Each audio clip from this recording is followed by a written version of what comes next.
6.25 전쟁사 7편은 중공군의 대규모 공세로 인해 국군과 유엔군이 겪게 되는 혼란스러운 상황에 대한 이야기입니다. 아울러 중국 국가주석 마오쩌둥의 전쟁 지도에 대해서도 살펴보겠습니다.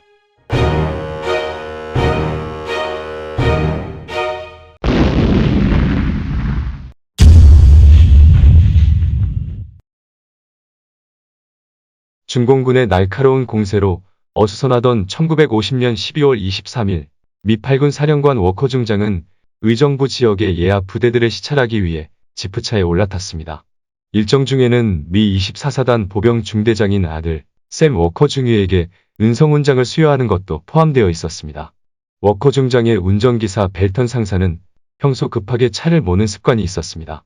의정부로 향해 달리던 지프차는 남쪽으로 내려오는 국군 6사단 2연대의 차량 대열과 마주쳤는데 무기 수송차 한 대가 옆으로 지나갈 때 워커가 탄 지프차의 왼쪽 후미가 그 차에 부딪혔습니다. 지프차는 빙판길 위에서 한 바퀴 돈 다음 대굴대굴 굴렀습니다. 함께 타고 있던 부관, 기관총 사수, 운전병은 바로 튕겨져 나왔으나 워커는 무릎 덮개 때문에 꼼짝하지 못한 채 바람막이 유리창에 머리를 세게 부딪히고 현장에서 사망했습니다.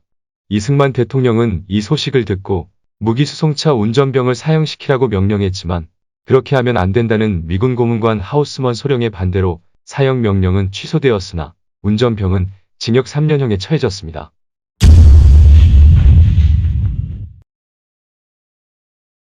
워커 중장을 싫어하는 미 10군단의 일부 장교들은 워커의 사망을 애통해하지 않았지만 부관 타이너 소령과 워커의 정찰기 조종사인 린치 대위처럼 그를 잘 알았던 사람들은 기갑전과 기동방어에 대한 그의 탁월한 견해 때문에 낙동강 방어선에서 위기를 모면할 수 있었다고 생각했습니다. 그들은 11월 말과 12월에 감행된 미 8군의 철수가 능숙하면서도 신속했다는 메가더의 평가에 동의했습니다. 그 철수는 기자들이 아무것도 모른 채 병사들이 허겁지겁 도망치고 있다고 오보를 낼 만큼 전격적으로 이루어졌습니다. 워커는 일찌감치 중공군의 전력을 정확하게 평가함으로써 미 8군을 구해냈습니다. 주한 미 고문관인 하우스먼 역시 낙동강 방어선에서 워커가 이룬 업적 그리고 중공군의 공격에 맞서 미 8군을 지켜낸 그의 능력을 높게 평가했습니다. 위대한 지휘관은 공격을 할 때보다 방어를 할 때 그 진가가 드러나는 법입니다. 하우스먼이 보기에 워커는 그러한 지휘관이었습니다. 워커 중장은 사후 대장으로 추서되었고 아버지 장례식 후 부대로 복귀하여 1년의 파병 기간을 모두 채우고 미국으로 돌아간 아들 샘 워커는 1977년 미군 역사상 최연소 대장으로 진급했습니다. 이는 미 육군에서 부자가 모두 사성 장군이 된 첫 번째 사례라고 합니다.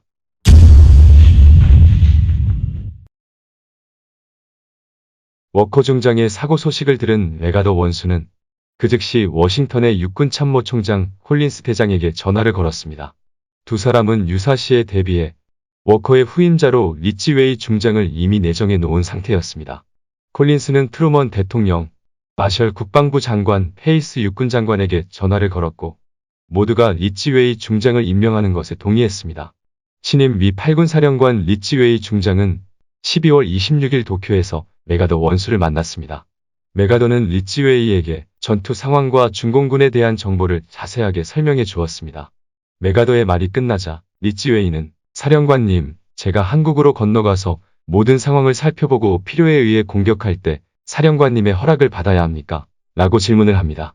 그러자 메가더가 환하게 웃으며 대답했습니다.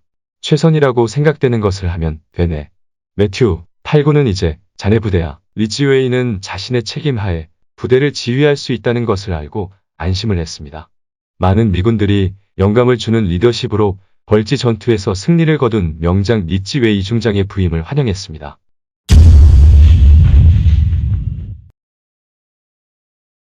국군과 유엔군의 평양 철수는 유엔군의 한반도 철수 논의에 기폭제로 작용하여 유엔군 사령부와 미국 합동참모본부는 물론 미국과 유엔 참전국 그리고 유엔에서조차 철수 문제를 적극적으로 검토하기 시작했습니다.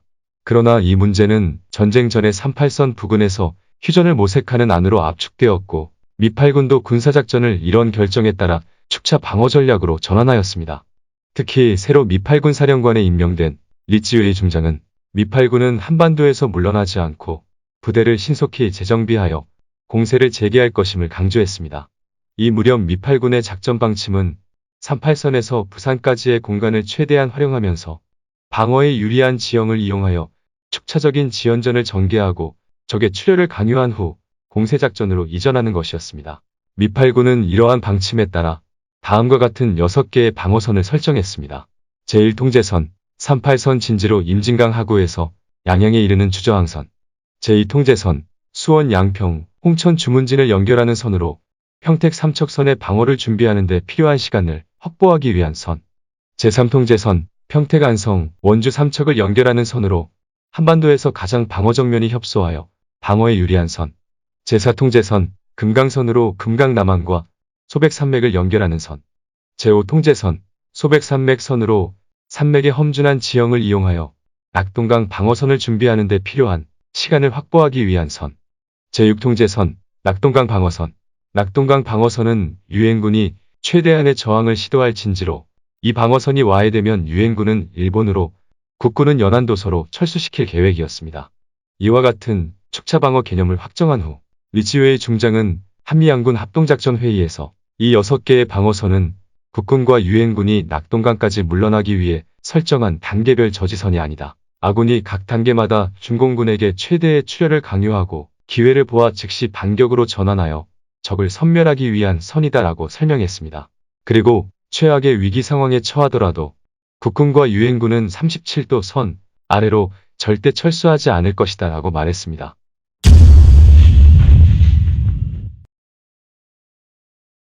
(1950년 12월 초) 북한군이 재정비를 마치고 3개 군단 정도의 병력을 보유하게 됨에 따라 북한군은 중공군과 연합작전을 펼칠 수 있게 되었습니다.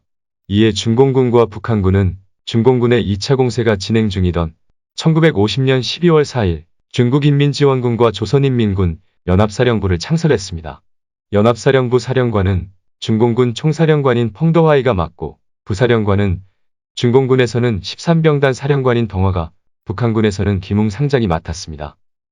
이들은 강원도 화천을 기준으로 서쪽에서는 중공군이 동쪽에서는 북한군이 공세를 펼치기로 하고 작전 지역을 구분했습니다. 작전 명령은 중공군에게는 중공군 사령부 명의로 북한군에게는 연합사령부 명의로 하달되었습니다.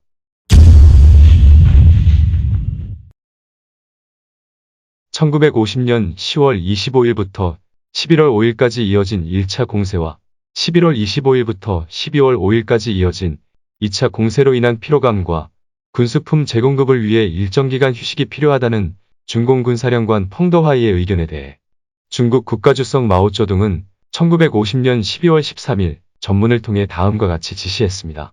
1. 미국, 영국 등 각국은 아군을 38선 이북에 머물도록 요구하고 있음. 그러나 이 같은 요구는 시간을 벌어 다시 전쟁을 일으키려는 수작임 때문에 아군은 반드시 38선을 넘어 남진해야 함. 38선 이북에서 일단 정지한다면 정치적으로 엄청나게 불리해질 것임. 2. 이번 남진에서 개성 남쪽과 북쪽 일대, 즉 서울에서 멀지 않은 일대에서 적을 섬멸할 기회를 가지기 바람. 그 다음 상황을 살펴 만일 적이 엄청난 역량으로 서울을 고수할 경우 아군 주력은 개성선과 그 이북 일대로 물러나 휴식을 취하면서 서울을 공격할 조건을 준비할 것. 또 몇 개 사단을 한강 중류 북쪽 기슭으로 접근시켜 인민군이 한강을 건너 국군을 섬멸하는 작전을 지원할 것. 적이 서울을 포기할 경우에는 아군의 서부전선 6개 군은 평양과 서울 사이에서 일정 기간 휴식한 뒤 다시 전투를 계속할 것.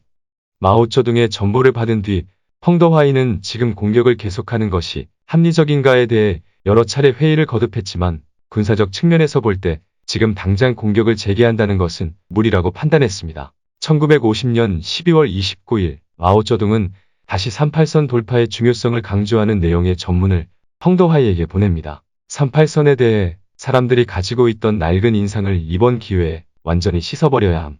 아군이 38선 이남이나 이북 어디서 휴식을 취하든 무방함. 그러나 이번 전역을 일으키지 않고 아군이 겨울 내내 휴식을 취한다면 자본주의 국가들에게 쓸데없는 자신감을 심어줄 우려가 있음. 민주진영의 각국에서도 대부분 자연스럽지 못하다고 여길 것이며 의론이 분분할 것임. 아군이 현재의 병력 배치에 따라 1월 상순에 한국군 몇 개 사단과 미군 일부를 섬멸하고 2개월 뒤에 충계 공세를 취할 수 있다면 민주진영과 자본주의 각국의 인민대중에 대한 영향은 엄청날 것임. 제국주의에 대해서도 새로운 타격을 입혀 실패감을 안겨줄 것임. 펑더화이는 휘하 지휘관들에게 전투를 재개하는 것이 현실적으로 어렵지만 정치적인 상황이 전투를 하라고 요구하고 있다며 마오쩌둥이 명령을 내렸으니 38선을 돌파하는 공세를 시작한다고 말했습니다.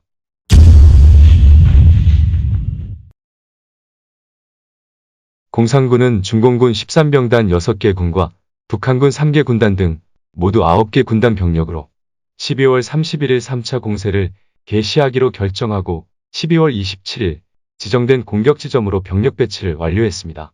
3차 공세는 38선 돌파와 서울 재점령을 주요 목표로 삼았습니다.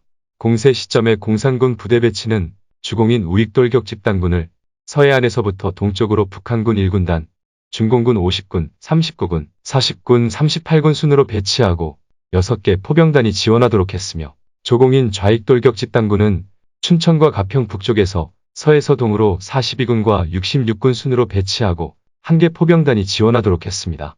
더 동쪽에서는 북한군 5군단과 2군단이 공격을 하도록 했습니다.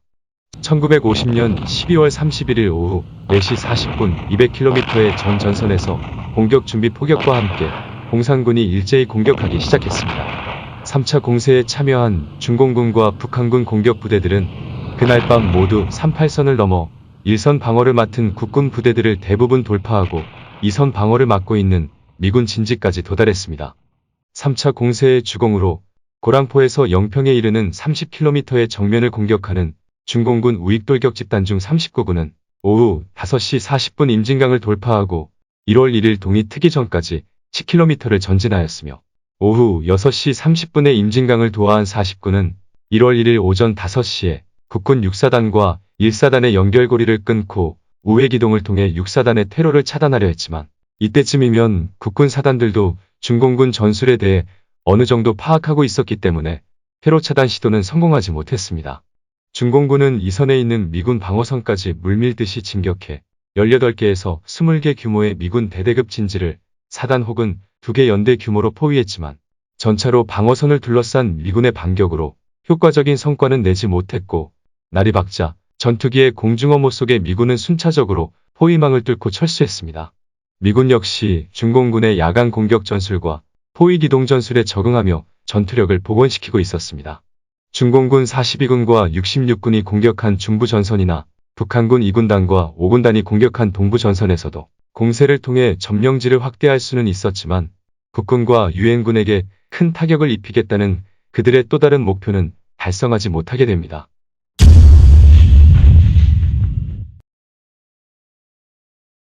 미8군 사령관 리찌웨이 중장은 중공군이 서울 북쪽의 주력을 집결시킬 것이라 판단하고 한반도의 서부와 중부 지역에 대부분의 병력을 배치했습니다.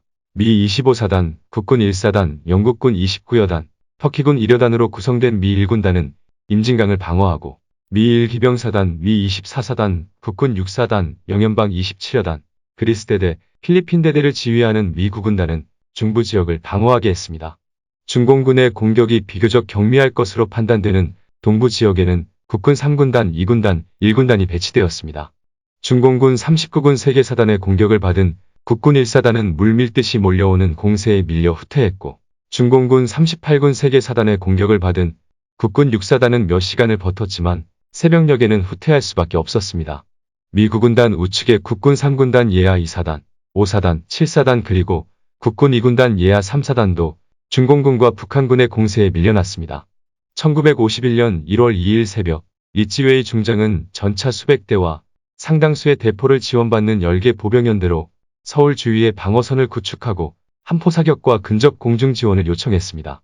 이 정도의 전력이면 중공군에게 막대한 피해를 입힐 수도 있었지만 중공군이 국군 2사단을 격파하고 서울의 동북방을 포위하려 하자 리찌웨이는 총퇴각이 불가피하다고 판단합니다. 리찌웨이는 앞서 메가더로부터 미 8군의 사활이 달린 모험을 하지 말라는 명령을 받았습니다. 리찌웨이는 국군 2사단이 붕괴되어 서부와 중부의 미 1군단과 9군단이 위험에 빠지자 서울을 포기하기로 결정하고 1월 3일 서울에서 질서 있게 철수하라는 명령을 내립니다.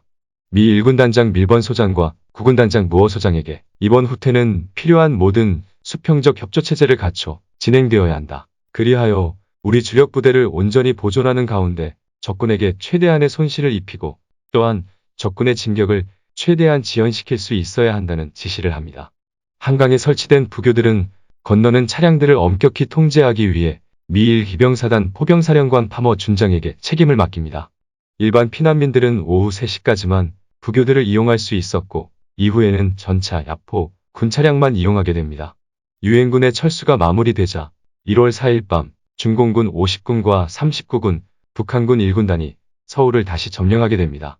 1951년 1월 5일 낮 북한군은 서울에서 장엄한 입성의식을 거행했습니다. 이날 밤 베이징의天安門 광장에서는 전승을 축하하는 군중들이 밤을 새며 열광했습니다. 펑더화이는 1월 4일 밤 중공군 50군에게 한강을 건너 후퇴하는 국군과 유엔군을 추격하도록 하고 북한군 1군단은 한 개 사단만을 서울 방어에 투입하고 나머지 주력은 김포 비행장과 인천을 점령하도록 했습니다. 1월 8일 중공군의 3차 공세가 멈추었고 전선은 평택 안성, 제천 삼척을 잇는 37도 선에 위치하게 됩니다.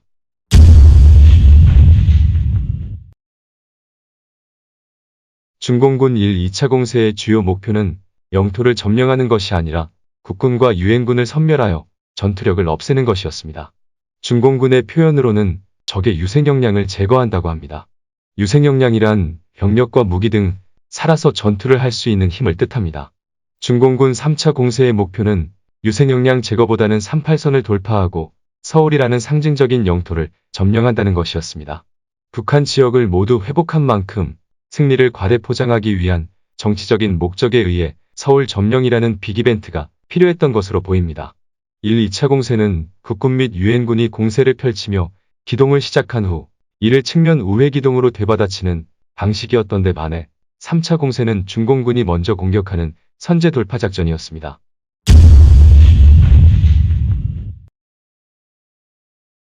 이어지는 8편에서는 유엔군의 반격과 공산군 4차 공세에 대해 이야기하겠습니다. 구독과 좋아요는 교양선택 전쟁사를 지키는 힘입니다. 끝까지 시청해주셔서 고맙습니다.